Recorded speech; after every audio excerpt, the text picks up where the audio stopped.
என்று உனக்கு அறிவித்தவன் யார்? 3 அதான் வாசிக்கிறீங்க. 3ஆம் அதிகாரம் வாசிங்க. வேண்டாம் என்று நான் உனக்கு விலக்கின விருட்சத்தின் கனியை புசித்தாயோ என்றார். அதற்கு ஆதாம், என்னுடைய இருக்கும்படி தேவரீர் அந்த சிறியானவள் அவ்விருட்சத்தின் கனியை எனக்கு கொடுத்தாள். புசித்தேன் என்றான். அப்பொழுது தேவனாகிய கர்த்தர் ஸ்திரியை நோக்கி நீ இப்படி செய்கிறது என்ன என்றார். சர்ப்பம் என்னை வஞ்சித்தது, புசித்தேன் என்றாள். அப்பொழுது தேவனாகிய கர்த்தர் சர்ப்பத்தை பார்த்து, நீ இதை செய்தபடியால் சகல நாட்டு மிருகங்களிலும் சகல காட்டு மிருகங்களிலும் சபிக்கப்பட்டிருப்பாய். நீ உன் வயிற்றினால் நகர்ந்து உயிரோடு இருக்கும் நாளெல்லாம் மண்ணை தின்பாய். உனக்கும் ஸ்திரீக்கும் உன்னிக்கும் அவளுக்கும் பகை உண்டாக்குவேன். அவர் உன் தலையை நசுக்குவார், நீ அவர் குதிகாலை நசுக்குவாய் என்றார். அவர் ஸ்திரியை நோக்கி, நீ கர்ப்பவதியாகும் போது உன் வேதனையை மிகவும் பெருக பண்ணுவேன், வேதனையோடு பிள்ளை பெறுவாய். உன் ஆசை புருஷனை பற்றியிருக்கும், அவன் உன்னை ஆண்டு கொள்வான் என்றார்.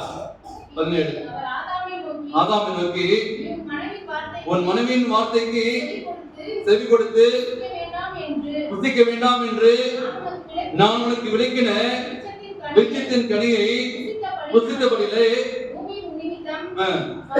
சபிக்கப்பட்டிருக்கும்.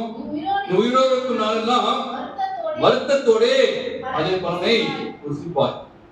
அப்ப வருத்தம் அப்படின்னு எங்க இருக்கு? நீங்க ஃபர்ஸ்ட் நீங்க பாத்தீங்கன்னா இந்த பைபிள்ல ஆண்டவர் பதிவு செய்கிறாரு. வருத்தம் எப்படி வந்துச்சு?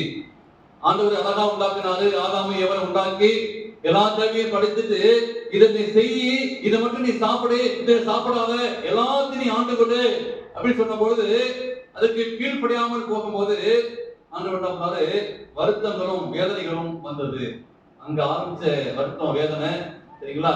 இன்னைக்கு நீங்க உச்சத்தில் இருக்காங்க பார்த்தீங்களா? அவங்கள்ட்ட கேட்டு பாருங்க. நல்ல வசதி இருக்கும், சொத்து இருக்கும்.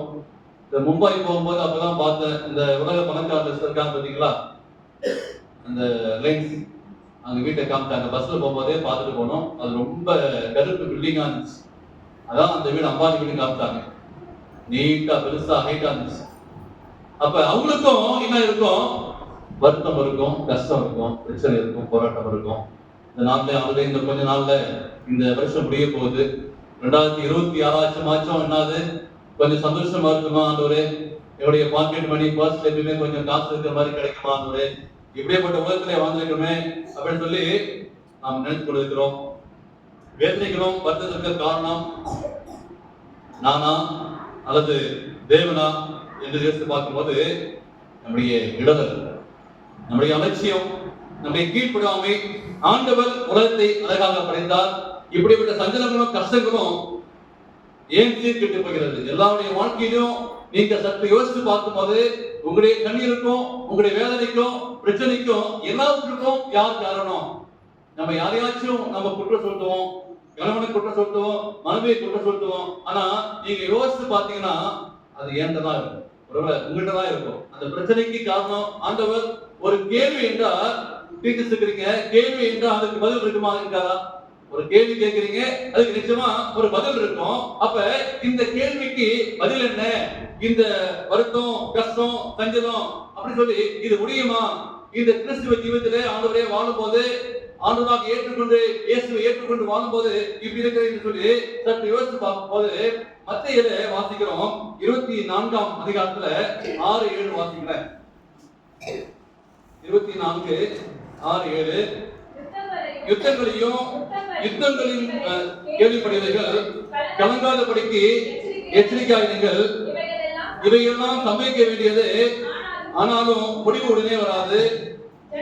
ஜனத்திற்கு விரோதமாய் ஜனமோ, ராஜ்யத்திற்கு விரோதமாய் ராஜ்யமோ எழும்பும்.